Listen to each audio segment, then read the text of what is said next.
This is gonna be a little shaky, a little bit. But I just shot a Caribou. With all the cameras out, we knew we'd hopefully pick him up somewhere, and sure enough we did. The last 2 nights we've had him. Because I haven't been getting any pictures, and I got a couple other cameras I'm gonna check along the way while I'm up here, so.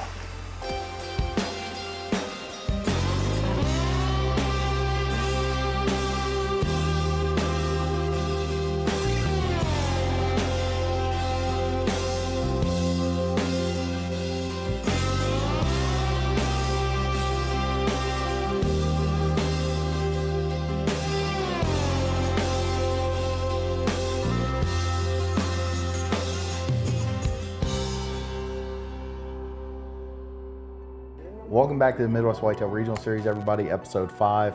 Hope everybody's had a great couple days.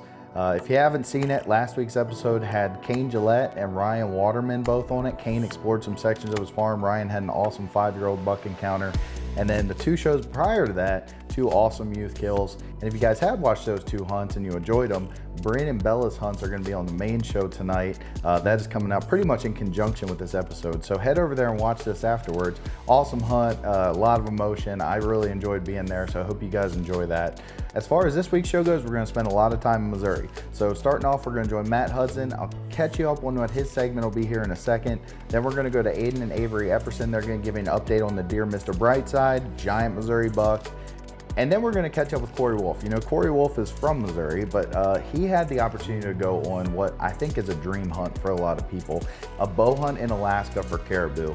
And it's a great hunt. I personally enjoyed it. I love Korey. He's awesome. It's been great getting to know him. And it's awesome to watch him cross something off his bucket list. And then after that, we're going to jump into Missouri from Alaska with Korey Wolfe as him and Hope make their first hunt of the year. And then at the end of the episode, like I promised last week, we're gonna jump into the first in your neck of the woods segment. That is time of year relevant information to help you make the best choices when you go out for a hunt for the weekend, or if you get a day off of work, whatever it is, check this out. We've got guys in the East Coast, we've got guys in the South, we've got guys in the Heartland here, guys up North. We're gonna try and incorporate everything as the seasons come in. So excited to share that. And then on our note, you know, here in the Midwest, the October opener was yesterday, and I just so happened to get out for a hunt. And let me tell you, it was not what I expected. You know, we had hot conditions. I snuck in tight to bedding on a little food plot, as some of these guys are gonna talk about, and was able to have a mature buck encounter. And we almost got a shot off, but not quite. He was at 45 yards. So if you guys want to check that out, it's over on the Chase series. Let me know what you think. He's a brood of a whitetail. And just before I let you go and we dive into the episode, I'm gonna do my little in your neck of the woods segment real quick. You know, it's hot throughout the weekend, so food tight to bedding is gonna be a great choice. It's something I think you can't go wrong with if you have good access and a good wind direction. It's not a guarantee, but I think it's your best chance in my opinion.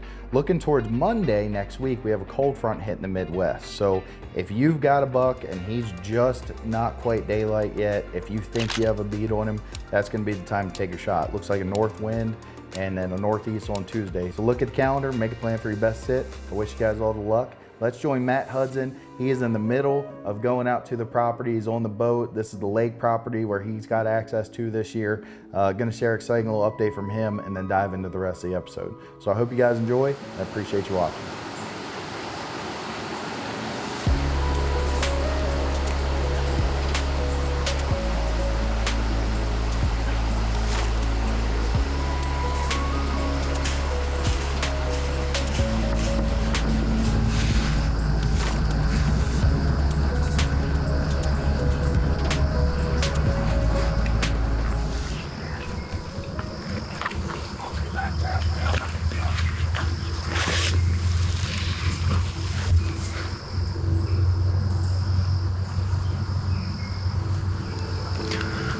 Seen a buck over here, couldn't tell. All he could see was rack. Not sure how big he was.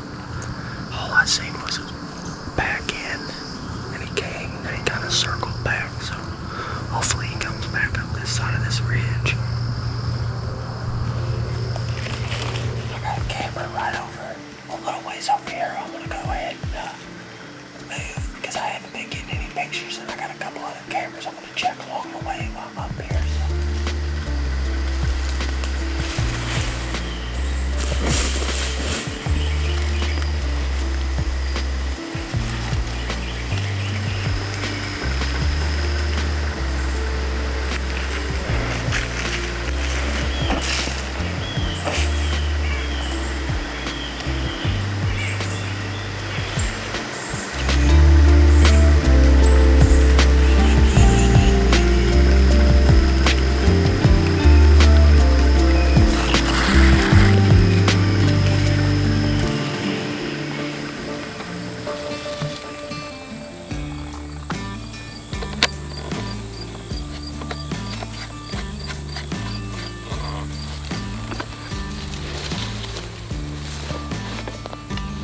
Well, guys, we're here on the new part of the home farm we introduced to y'all a couple weeks ago. We're out here finally getting the camera set up, getting the cutting link system set up.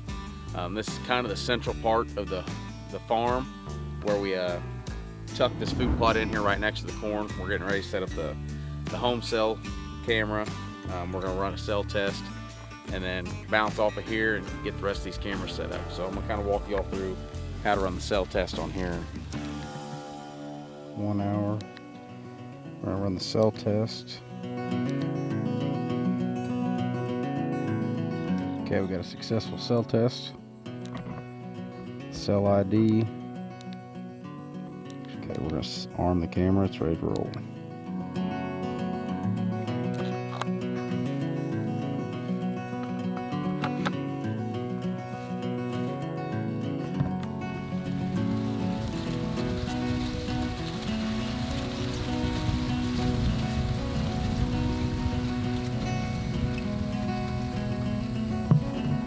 Well, guys, the reason we chose to put the home camera here, I kind of talked about it just a minute ago, kind of the central part, but we didn't really know where to narrow these deer down on this big food plot. But there's this fence here that used to divide the two properties, but the guy that we're kind of helping out has bought both sides now, and so the deer were already using this right here. They're coming out of this corner right off the edge of the corn and the edge of this timber right here, and we noticed they were jumping that. We decided to go ahead and cut the fence right here, create a fence gap to really kind of narrow these deer coming down through here, especially for when we have a blind set up right here. They'll be coming out real close.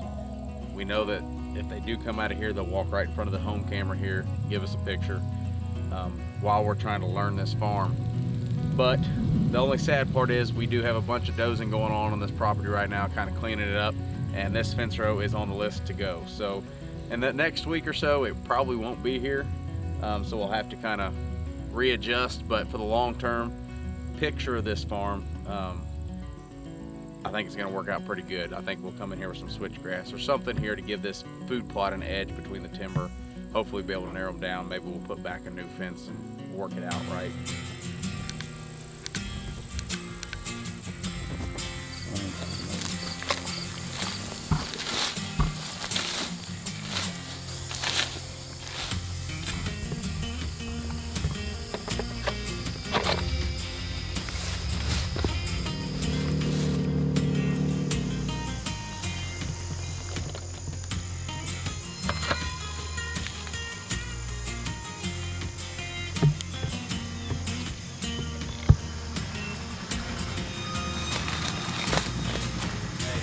Well, we've just finished up deploying all the cameras here on the home farm.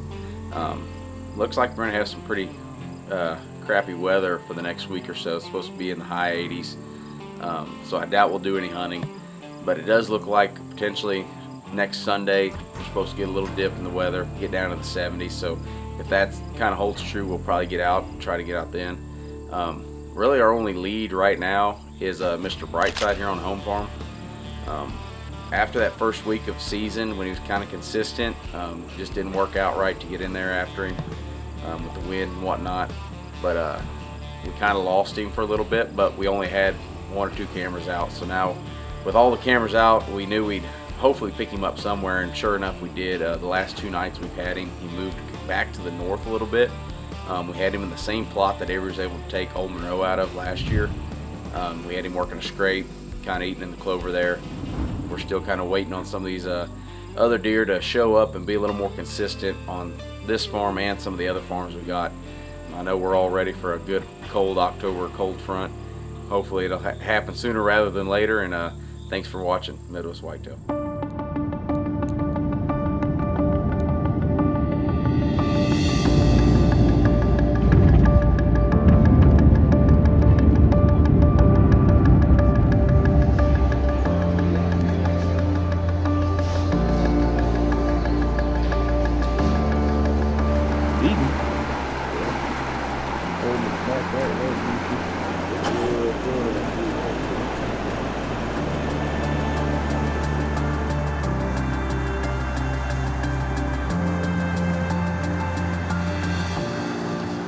Welcome to Alaska.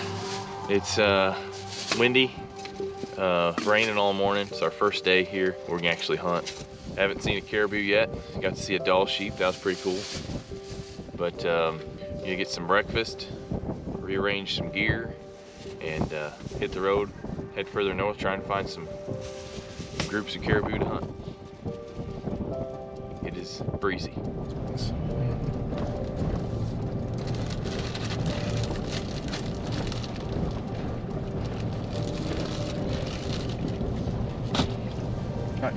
Yeah, to the right, going north. They're faced right, but moving right. What are we gonna do here? Go up to that truck? Yeah, go to the truck and see what they're doing. Heading north. Bit of a scramble here. We spotted some caribou from the road. Looks like there's a bull or two in it. First day here in Alaska.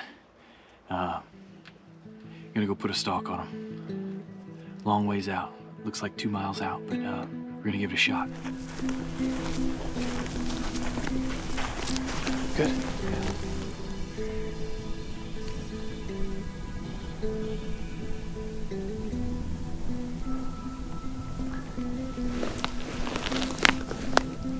Came 60 yards closer. We're about 300 yards from a decent group of caribou. 2 bulls in it, so hopefully they get in range and I can make a good shot.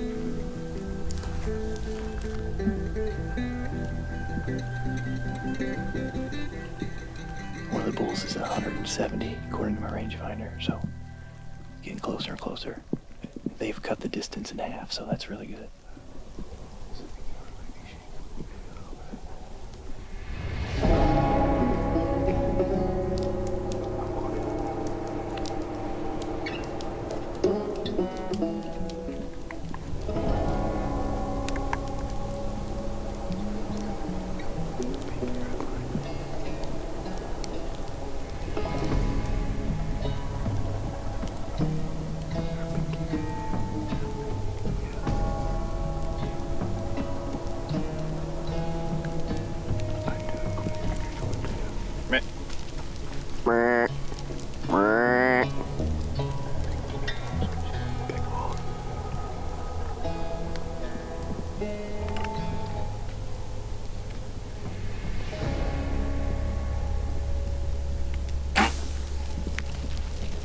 Got him.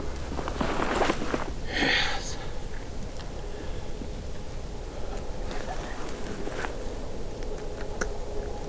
Yes, God.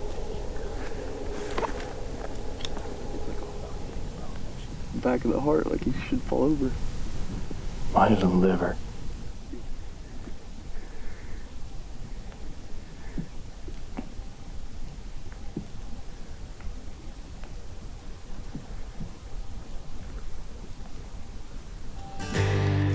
This is gonna be a little shaky, a little bit. But I just shot a caribou. Nice bull. We could have doubled on our first freaking day in Alaska when no one else is seeing caribou. Oh, my shot was a little far back. Looked like liver to me. But his face was kind of in the way of some of his vitals, and the herd had already started to trot, and we had a grunt to stop him, so. I'm sure this is usable, perfect footage. But, jeez. I'm so excited. First day.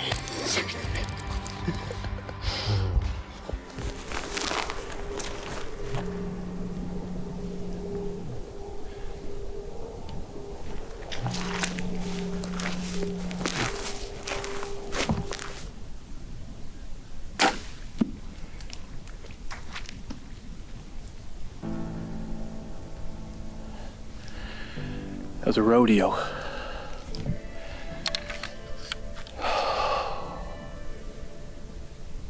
He's done. Feel kind of bad for that, but we got him.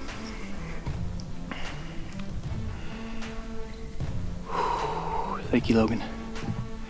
You're welcome. We got a little bit of work ahead of us to get the 3 miles. We should have ran him that way.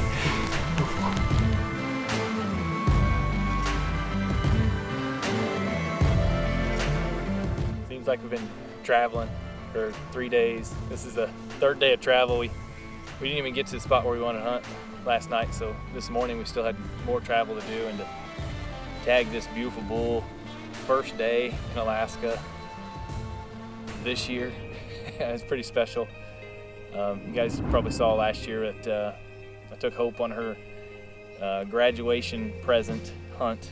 Last year, me and Logan and Hope all came up here and had a good time, but we had a score to settle. And this bull means a lot to me. I'm sure it'll mean a lot to Hope.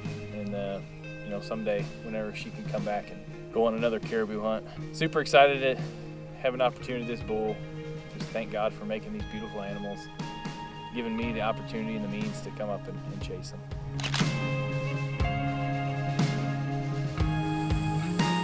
So what an awesome trip. Me and my buddy Logan, we were able to get that bull cut up quickly, got him back to the truck, got to use the Mystery Ranch pack, loaded down. I think it was over 110 pounds coming back. So just a really cool adventure. And we got to keep hunting. Logan, my buddy, he killed one on day 3. So we got one on day 1 and day 3. And you know, it's a hunt that Hope went on with us last year. Very, very exciting. Just awesome to experience it and do it again. And now tonight we're taking Hope in and gonna go set up in the Copperhead stand where Monica has had tons of luck over the years, and hopefully Hope can kind of keep the string alive. We got a really good spot, really good access.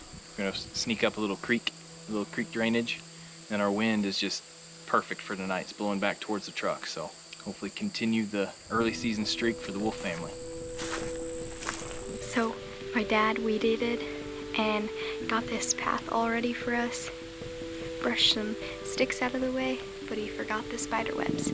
So on the way in, we're gonna be fighting with the spider webs. Okay, well you can go first then. How's that? You can knock the spider webs down. Yeah, no, you can. You got it. And he's the one who wore shorts, so. Yeah. Good thing you weeded it for your legs' sake. I wouldn't have come here. Yeah.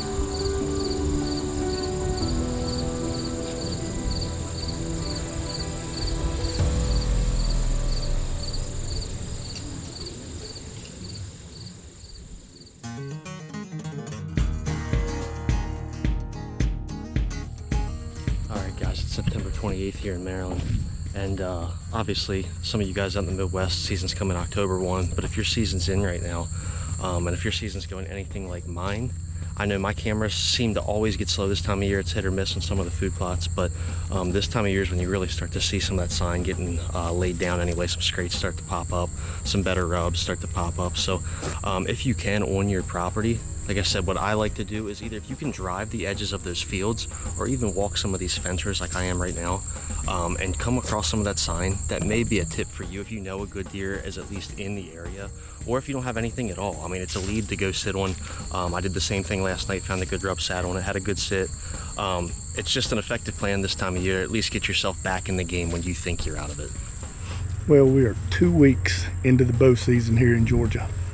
It's been a hot 2 weeks, but there have been a lot of deer moving in daylight. For the past 2 weeks, at least here in my neck of the woods, the hot food to hunt has been persimmons, muscadines, crab apples. Also, if you had a nice green food plots have been hot too. I've noticed the last couple of days, the pictures on my cuttybacks on my food plots have slowed down a little bit, and I really didn't know why. I just thought maybe because it was hot and dry. But I noticed this morning, I walked around a little bit, and it seems early, but the acorns are starting to drop. I guess that makes sense why I'm not seeing quite as many deer on the food plots. If you're not seeing as many deer, get out, check some oak trees. You may find yourself a honey hole. Well, hey guys, we're here in central Missouri on a hunt tonight over a green food plot. Not a whole lot going on here with this heat, but my cameras are showing activity at water. Also, there's some morning movement in the woods on acorns right now. Evenings, I think it's field edges or water, maybe little green food plots leading into destination feed fields. You know, that's what's going on in our neck of the woods. Hopefully you can put some of those tips to good use, basically, and let those cameras tell you where you need to be right now.